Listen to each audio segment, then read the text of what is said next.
If you're in a job you hate, this is such an easy step. What you're about to hear is an interview between us and Simon Alexander Ong, a man with probably the most soothing and beautiful voice we've ever heard. How you can encourage creativity. But don't let his beautiful voice distract you. Simon is a best-selling author and world-class life coach here to help you build a life you actually want to wake up to. So if you feel stuck in a job you hate but you don't know where to start, then this episode of BSU is for you. Simon, you're a world-class life coach. So let's say someone comes to you for coaching and is a young professional in their 20s or 30s, and they say, I feel like I am wasting my life in a job I hate, and I honestly can't take it anymore, but I don't even know where to start. How do you begin to help someone like that? Sure, well, when someone comes to me presenting that as their story, the first place to begin is ironically not with your purpose. Because a lot of people say, I don't know what my purpose is. So until I find out what my purpose is, I'm just going to have to continue to slug it out until I know what my purpose is. And then I can quit and then I can finally chase my dreams. And if we start by thinking about our purpose, it can be quite heavy. It can feel a little overwhelming, especially if you've never really taken the time to think about your purpose. So for me, a softer way to begin is by simply asking that person, what are you most curious about right now? Because chances are is that for a lot of us, there are lots of things we're curious about that are swirling around in our head.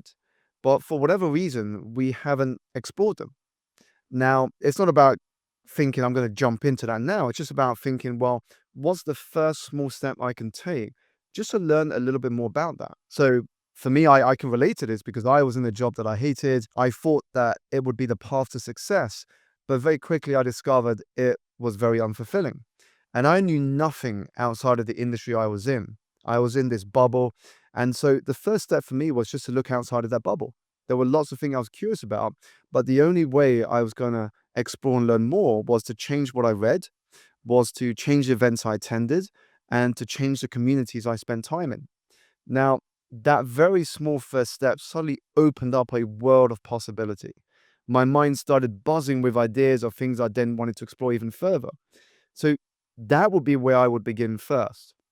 Write down the things that you are most curious about. The key here, though, is to do so without any judgment. Often when we think about the things we're curious about, before we write them down, our internal voice says, actually, does that sound stupid? Will that really work? Can I actually do that? The key is to put whatever comes to your mind onto paper. If it comes to your head, there is often a reason why. And just put it down like a brain dump, no judgment. And then once you've got all of those things onto paper, you just want to start reviewing what you wrote down and start putting a plan together. So that's the first place I would begin. Wow. I love how you broke it down into this really, really tiny step, because I completely agree. When you're in that state of not loving what you're doing every day, you make quitting and leaving this gigantic thing in your mind. And when you make it so gigantic, it feels paralyzing, right? Yeah. But by breaking it down into this one small step, you make it a lot more manageable and you can start to build that momentum.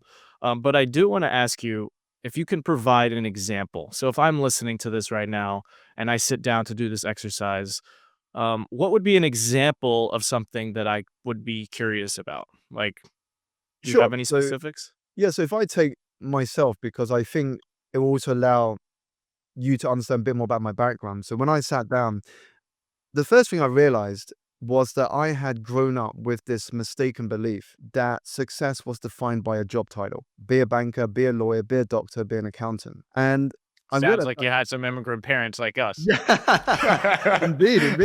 And I very quickly realized when I sat down to write all of the things I was curious about, that wasn't the case. But I also had this realization that I was exhausted, not because I was physically doing too much or physically pushing myself too much, but because I was doing too little of the things that brought me joy and running a race measured by someone else. And so as I started writing these things down, some of the things that came out of my head were things such as, I'm curious what it would be like to be paid to help people. Now, the reason that came to my head first was because I was I was always this person that people would come to when they had challenges or dilemmas or just tough periods they were going through in life. And I thought this was, hey, this was just being a good friend. Isn't this what a good friend does? You listen, you try and guide someone, but I didn't know you could get paid for it. So this was something I was curious about. Could I get paid for the skill of helping someone overcome their challenges and their obstacles? So that was one of the first things that came to my head. Another thing I was curious about was what would it be like to work for myself? Would entrepreneurship be something for me? I I never knew the answer to this before because I never grew up with parents or a peer group that had run their own business successfully. I had always been around people that had worked for someone, worked in a company. So that was another example of something that I wrote down on paper. And I must have been around 25 or 30 things that I wrote down in bullet point format. And the next thing I did was I took that piece of paper and in my head, I visualized myself as the 90-year-old Simon, looking through this list as if I had not taken action on any of those things. And I started to feel as I looked through that list, which of these things would I regret the most? Which of these things would I regret the most not having done or even explored a little bit? And I started circling all these things that came to my head, and that became my first step. And then the next tiny step was, okay, what am I going to do today in order to make this happen, to make some progress in this area? Now, the key here when we think about steps is that it's just one small step. It's not a massive long to-do list. It's one small step. And we underestimate the power of small steps. I mean, yes, think big, but start small.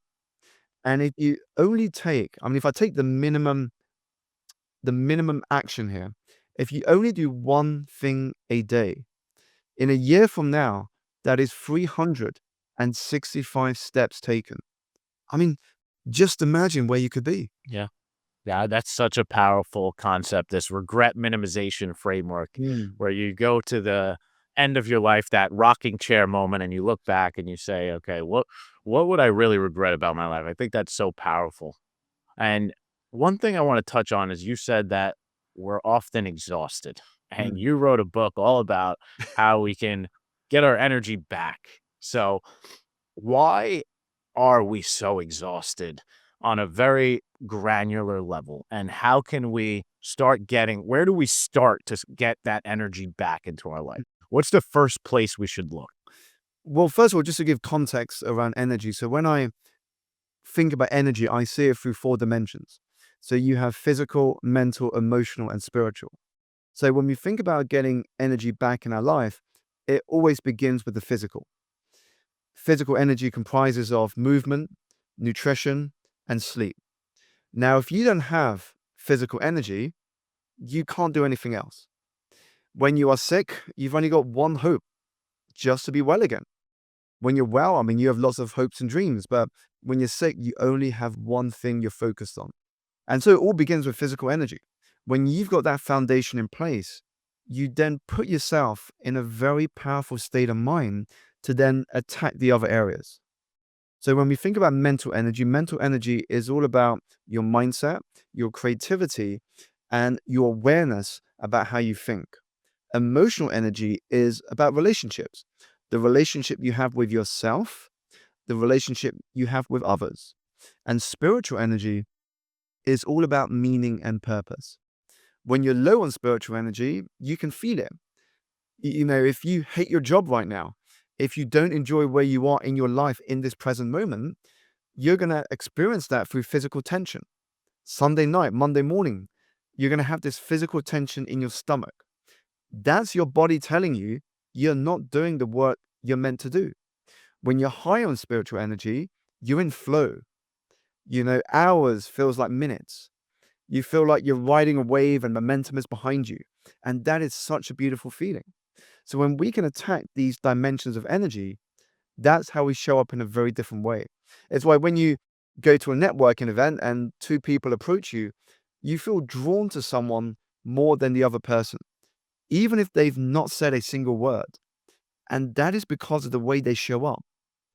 When you feel energized, you show up in a far different way to someone who is just exhausted in every dimension. I want to bring this back to the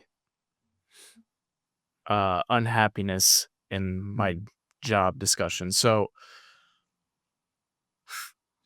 what do you say to the person who starts getting curious, starts taking a little bit of action and following that curiosity and discovers something that I guess turns into a hobby? So, let's say in your example, you discovered you like helping people. I would assume that maybe you start, coaching people. Maybe you even do it for free just to see how it feels. I get that that will start to help you feel like you're making progress. But I think at the end of the day, you do reach this breaking point where you start to feel like, okay, I need to make a decision here. Am I going to stay in this job or am I going to take this leap of faith? Mm. What do you say to that person at that stage? Mm. Well, great question. And I think this is awareness of understanding whether what you want to pursue is a hobby or a business. And if something is a hobby, it's something you enjoy doing, but it's for you. It's for you alone. That's a hobby. But if it's a business, it's something that you not only enjoy doing, but you want to impact the lives of others through that work. That's when it becomes a business. And so one way to understand if it's either hobby or business is I ask them this sort of question to, again, access the visual cortex of their mind. I say, imagine we were to cross paths again in 5 years' time. We're both traveling. We are at a terminal and we spot each other at that terminal while we're waiting for our planes. And you were to say to me, Simon, you know what? The last 5 years have been the most incredible, most enjoyable, most transformative years of my life. What would you be telling me happened in those 5 years and that you are doing now that has made that a possibility? And what comes out of the mouth will usually tell me if something is a hobby or a business. And then, if it is a business, the next stage is to understand how to enjoy the business development side of things. Because you could be, in my case, I could be really good at coaching. But if I don't know the mechanics of building a successful business, all I'm ever going to have is a hobby.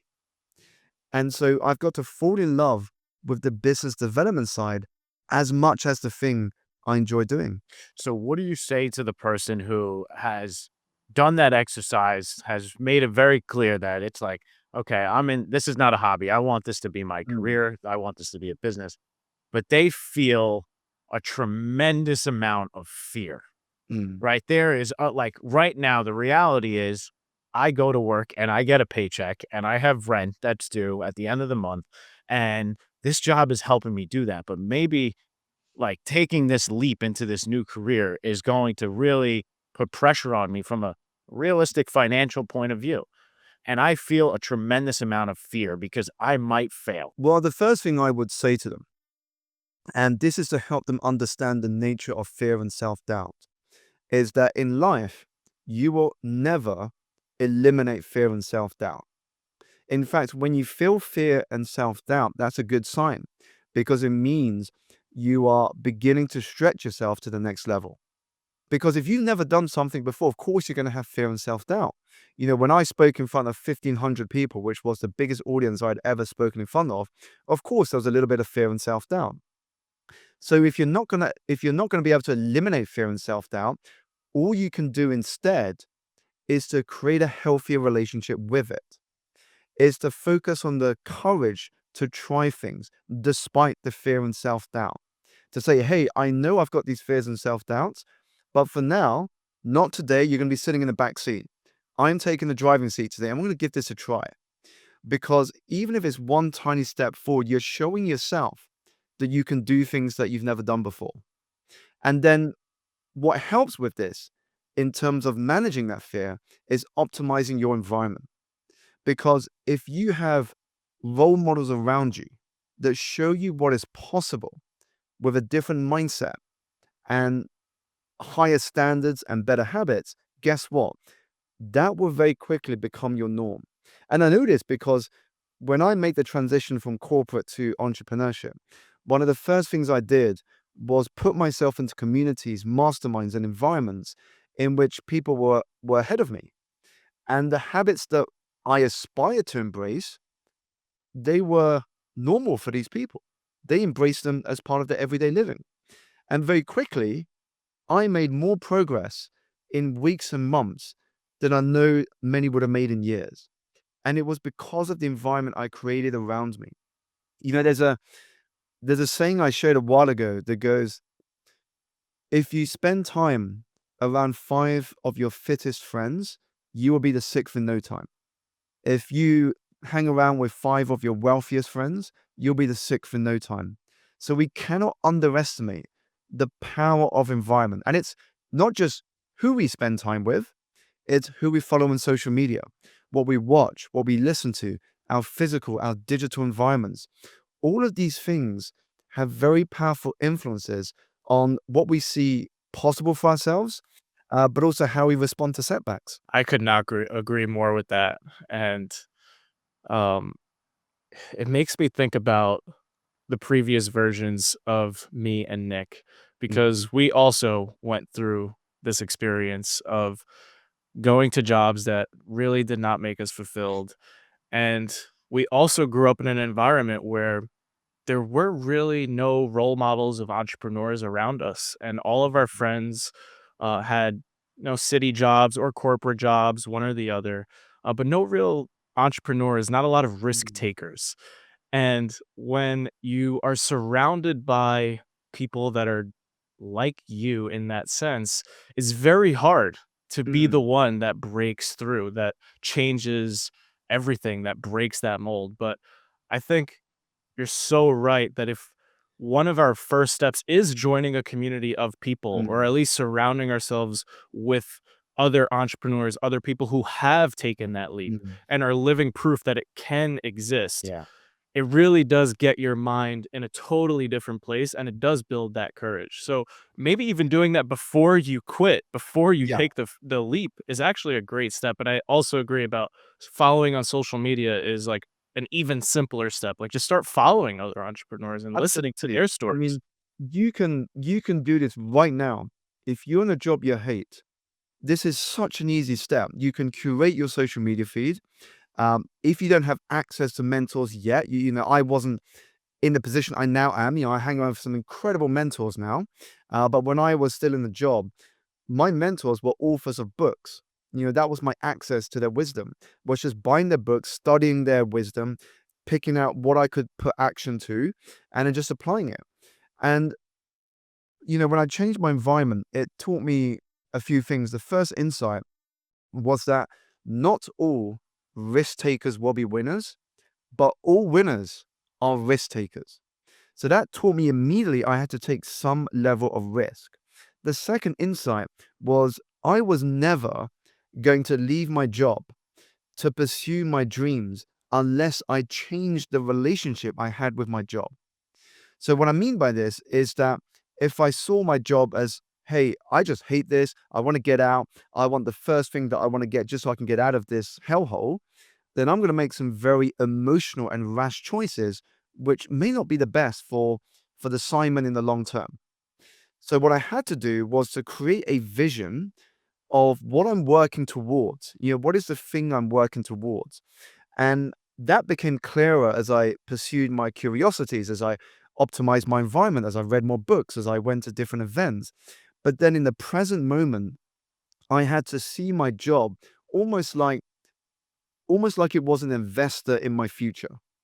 So the salary I got, the monthly paycheck that went into my bank account, it was like the job was investing in my dreams. It was capital. And if I changed my relationship to this, I wouldn't waste that money. So I went from, hey, I got a nice salary coming into my bank account. I'm going to splash that on a night out. I'm going to splash it on a big luxurious holiday. Instead, I said, hey, I've just been given some capital to fund my dream. What am I going to do with this? So now, instead of seeing my job as a dead end, I saw my job as a stepping stone. And so the money that came in now, I became very careful as to how I spent it, because when I saw it as capital and that this was going to fund my dream, things got a lot more serious. Instead of saying, hey, I'm going to go for a night out, I said, well, what could I do with that money instead? Well, maybe I can use that to pay for a mentor. Maybe I can use that to sign up for a course. Maybe I can use that to invest in a good website. So what happened was, not only did the relationship change with my job, my identity started shifting. I started thinking like an entrepreneur and not an employee. Wow. So that is really the power of a mindset right there. Mm, That is that's really it's change it's the same things are happening, but how you're interpreting those mm, things are really going to give you the juice to go in the direction of your dream. mm, One other common denominator that I'm hearing from you is this idea of having a vision to pull you forward. mm. How do I go about creating that vision for myself? Sure. So taking a step back, vision is important because when we think energetically, there are two forces at play. There can be a push force and a pull force. Now, a push force is typically associated with motivation. So when I was in the financial industry, an example of a push force motivation would be, hey, Simon, if you hit your targets in the next 12 months, you will get a bonus. So what happens is that pushes me to hit my target. Right. But then what do you think happens in the month or two after when everything resets? I'm back to who I was 12 months before because that push force has now disappeared. So what that tells us is that motivation never lasts. And we have to keep finding new sources of motivation because it's a push force, and push forces never last. But if you have a vision that is compelling and magnetic in nature, it creates a pull force. You find yourself waking up early. You don't know why, but it's just something that pulls you out of bed. And the closest analogy I can think of for this, it's like if you've booked a holiday to somewhere you've never been before, but everyone has told you, you've got to check this place out. Even if you have to wake up at 4 in the morning in order to make that flight, you make it, no question. And you wake up fresh, you drive or you commute to get to the airport, and then you take that plane and you enjoy your holiday. But how many people would have voluntarily wake up at 4 in the morning? Very few. And so when we think about vision, it taps into an emotional force inside of our bodies. And this is why it goes back to the question earlier of like, if we were to cross paths in 5 years, what would you have done that would have made those 5 years the best of your life? And so the vision isn't always entirely clear at the beginning, but as you take steps forward, as you explore more of your curiosities and take action, what happens is that vision becomes clearer and clearer. Uh, it's like think of it like a map. When when you get given a map, you're not shown the path from A to B immediately. But as you take some small steps forward, the map begins to unravel itself. The path starts to show you the way. But you don't have that clarity unless you've taken some action. So the vision will always start a bit vague, but that's all you need sometimes. And then as you take steps forward, that vision becomes more and more clear. Yeah, I love that quote from Rumi that as you start to walk on Mm, the way appears. And it's so true that I think a lot of times, and I think we have both been guilty of this, you tend to overthink and then mm, really spend a lot of time trying to create this perfect vision for yourself in 5 years. And you want to get every little detail down. And it takes away from just taking that one small step because mm, when we first quit our jobs, we had this huge vision to start a meditation app. And this was like before Headspace and Calm mm, really blew up. So it was a really great idea. We were super excited about it. And then as we took the first step, we realized actually we have no technical ability whatsoever to get this thing done. This is not for us. And so then we went from that idea to another idea. We tried selling artwork, and then mm, we tried coaching, and then we tried starting a social media agency, and then finally landed on starting a nonprofit. But it took so many little steps and pivots mm. and steps and pivots. So I think that having that vision was what pulled us Yeah. to take that first step, but like you said, it's when you take that first step, that's when the way starts to appear, and then one leads to the next, and eventually you find yourself Mm, at a place that's a lot happier and more fulfilling than where you were. And I relate so much to that. I relate so much to that because just as I was hearing you, it reminds me of my own journey, because when I quit the corporate world, I said to myself, if I could create a thriving and successful one-to-one coaching practice, I'm a happy guy. I'm done. That's what I was looking to do. But as I took the steps forward, that coaching business morphed into a speaking business as well as the coaching. The speaking I found I really enjoyed, so I started speaking in companies and conferences around the world. The speaking led to media interviews, and media interviews led to a book deal. The book deal led to other things, and now I'm investing and consulting with smaller companies. But none of those things were known to me at the beginning. They arrived as I took those steps forward.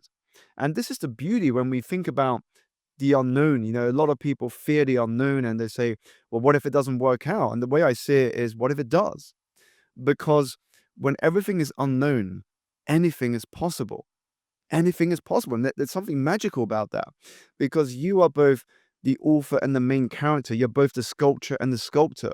You get to decide what you create on your canvas. The question is, are you holding control of that pen? Because once you take back control of it, well, you can create some beautiful things with your life. That's really powerful, man. And I love in the book you talk about Bruce Lee being one of your idols and how he really used this power of a vision to accomplish so much of his dreams. And he called it my definite chief aim. Mm. And can you tell us a little bit about how you use this counsel that you talk about to advise you through these tough times? It's funny because I've been using this counsel since I started thinking about entrepreneurship. It goes back to what we were talking about earlier about environment. I knew there wasn't any chance in that moment when I was still in the corporate job that I could spend time with some of the people I now spend time with, or that I could see the counsel of some of these people in real life. So I thought, well, the two next best things was, number one, get their books. Number two, create an imaginary counsel. So I could close my eyes, I could go into my head and see myself opening the doors into my boardroom. I would walk in there would be 6 people, 3 on my left, 3 on my right, and I would put out a question or a challenge that I was going through and just listen to their wisdom. And I would go through each person face to face and say, what would you share with me? What advice would you give me? And I would just listen as if they were literally there in front of me giving me advice. And the reason why that's so powerful is because it takes us out of our head and it forces us to see things in different perspectives. Because very often the reason why we're stuck is because we only know one way, which is the way we've always been told, or the way we've always believed because of our past experiences. But if we can start to see things with different perspectives, we realize actually there must be a different way I can attack this. There must be a different way I can reframe the problem. There must be a solution to what I'm going through at the moment. And it gets us into action mode. Yeah, I think it's so powerful to have that, um, those other perspectives around you, to have that guidance. Um, I do want to talk about as I'm listening to every piece of advice that you're giving or all the guidance that you're giving, I have this person in the back of my mind, and their voice is saying, "This all sounds amazing, but I think my ship has sailed. I'm in my 30s. I have 2 children, and this all sounds fantastic for, the person in their 20s. They didn't start the family yet. They could take those risks. But, I've already invested so much in where I am. I'm too old for this." Or, I can't change this late in the Yeah, game. I went to college and I got this degree and I spent all this time, investing into this degree, and I got this job now, and I feel like I'm stuck here. And in a way, they feel like they've done a pretty good job at tolerating where they are. So, what do you say to that person? Because I can't get their voice out of my head as I'm listening to you. Yes, I would share 3 things. The first thing would be a question. I would literally just ask them, how much longer will you avoid doing what you are capable of doing in order to continue with what you are comfortable doing? Just let that sit, see what comes out. Wow. Second, I would say, and just taking the example you gave me, if they say, hey, I've got obligations, I've got children, I've got a family, I would say leadership is not about telling people what to do. It is about showing the way. So if we take that as a definition, what do you think you are showing your children? Are you saying, hey, when you grow up, children, you should find a safe job, don't chase your dreams, live in your comfort zone, and just pay the mortgage and bills, watch television, surf your phone, and die? Or are your actions going to tell them, hey, it is never too late to follow your dreams? Look at mom and dad. We are going to give it our all. We still want to be with you, but we want to continue moving at our own pace. We're not going to give up. What is the message you're sending to your children? Because they are absorbing not what you tell them to do or what you tell them, but they're absorbing your messages for your actions. What you do and how you show up tells them what their priorities should be. So that's the second thing I would share. And the third thing is to remind them of how short life is. You know, if we are lucky, we'll maybe get to live till 90 maybe. I mean, I'm sure as we get older, lifespan will continue with what's happening in the field of health. But life is very short. We forget that we have already won the greatest lottery there is going, the lottery of life. And the question I keep saying to people is, what are you going to do with that winning ticket? What are you going to do with that winning ticket? Aristotle shared this quote, and I think it's powerful to sum this response up. Aristotle said, we have two lives. The second begins the moment you realize you have only one. That's powerful. The thing that really hit me most about what you just said was being the example for your kids, because I feel like the parent who is saying everything that I just said is also probably telling themselves that they're staying in this job and providing for their family. Like, the reason they're able to tolerate this thing is for their family.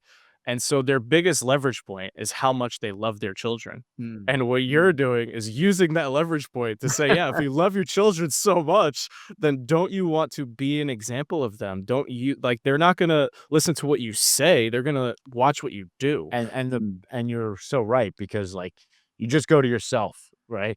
And Mike and we hit the parent jackpot, right? We have incredible parents, and people often ask us about our parents and how they taught us so well, and we always tell them the same thing. We never learned one thing from our parents telling us something. It was always about how they move their feet. Yeah. How they move their feet and how they responded to challenges. When our mom, who was working in a corporate job, got laid off after 20 years and walked down the stairs, and we were scared shitless because we were like, what does this mean for us? And she sat there with confidence and said that this was going to be a great opportunity for her to recharge, go meet her family in Italy again, and then come back and get a better job. That was an example that she set for us. An example of resilience, of taking on the challenges that life faces. And I think you're so right when we think about this career element as well, because that is something that so many people struggle with. Absolutely. I mean, what you said there about the parents and the family, it reminds me last year, I was speaking in Singapore. I was doing a book signing in Singapore, and it was the first time, my daughter's coming up to 5 years old now, but it was the first time, she was 4 last year. It was the first time she saw me speak live. You know, she's seen me speak on YouTube and on social media, because a lot of the time when I'm speaking, she's at school. And so I had this opportunity to speak in Singapore during the summer holidays. And she was sitting in the front row. And before the event started, I said to her, when I mention your name, because I'm going to mention you at some point in my talk, would you want to come up on stage and say a few words to the audience that will be joining? And she said yes. And I said, but don't worry, I'll check in with you as I do that. I'll take the mic off and just ask you privately. And if your decision changes, fine, there's no worries. But if it's still a yes, I'll carry you up onto stage. And so the time came, and I went down from stage and I took my mic to the side, and so I could ask her, do you want to come up? And she jumped in my arms. I carried her up onto stage, and she just said a few words and she went back down. But since then, she has been volunteering herself to speak at the front of the class at her school. She's been wanting to sing at her birthdays. And what I realize now looking back is what I was teaching her was that public speaking was not something to be feared. But actually, public speaking is normal. It's actually a normal thing to do. And so her exposure to public speaking is, hey, dad does it all the time. This is just normal. And so she's not going to, touch wood, grow up with that fear of being afraid of going onto a stage. That is so cool, man. That is such a cool story. Um, I think what that makes me think of is you're really setting up your legacy, Mm, and I think that that's a key word that you talk a lot about. yeah. And I think that's really what this leverage point on your kids is really about. It's like when we die, which will happen, what are we going to leave behind? What are people going to say about how we lived our life while we were here? So Mm. I'm we're getting towards the end of this, and I have a question for you. You just talked about your daughter, and we're many years from now. Let's use your number. You're 90 years old, and you have just passed away, and your daughter is standing by your casket, and she's about to deliver your eulogy. And what do you want her to say about her dad, Simon, about how he lived his life? For me, I would hope the eulogy would all be about the soft skills, um, the things that I taught her. It's interesting because I shared some words the other day, and in those words, I highlighted a quote from Bruce Lee, and it comes to mind now as I think about my own eulogy, where Bruce Lee said, "Do not buy your children the things you didn't have. Instead, teach them the things you were never taught." Wow. And so in my eulogy, I hope that she would talk about the things I taught her and how what I taught her set her up for life and helped her to pursue what was most important for her. Because for me, I think deep down, all we want as humans, whether you're in a job you hate or in a job you love or you're working for yourself or you're not, all we actually want deep down is happiness. We just want to be happy. And if she talks about those lessons and how it's helped her and how it's helped to become the woman she becomes, that will be the most beautiful eulogy for me. That's really beautiful, man.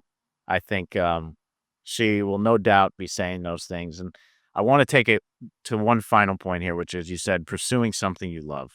Mm. What is your final remarks for people who have listened through this whole podcast and they started with this concept of really hating their jobs and wanting to change it and they want to pursue something they love? What's your final message to them? My final message is you can do it. You have to believe in yourself though, because what I've learned is that there are always two sales in life. The second is selling you to others, and the first is selling you to you. And until you can do the first well, the second will always remain a challenge. And the way that you sell you to you is by being your biggest cheerleader, your biggest fan. You have to start talking to yourself in the same way you would to someone you deeply care about. And that's what I realized the power of your self talk.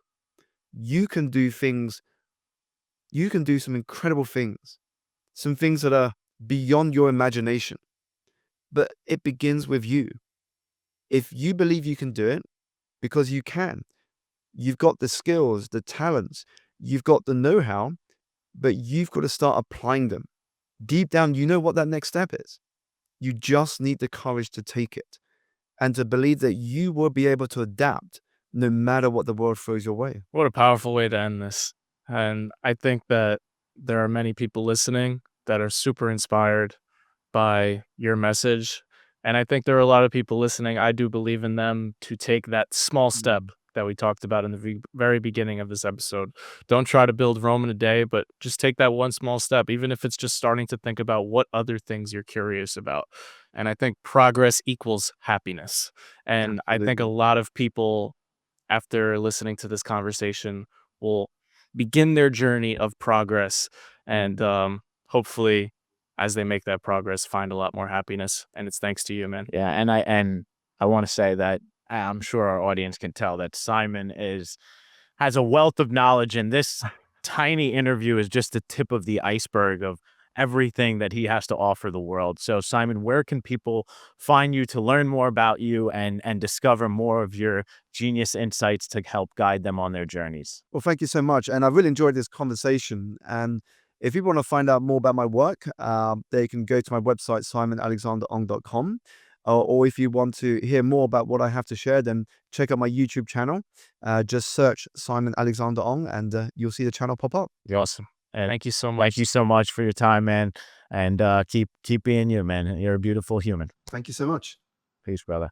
And that's a wrap. Thank you so much for listening all the way to the end. If you like this episode of BSU, you'll probably also like this one right here. So give it a click. Yeah, just click it. All right. See you next time. Peace.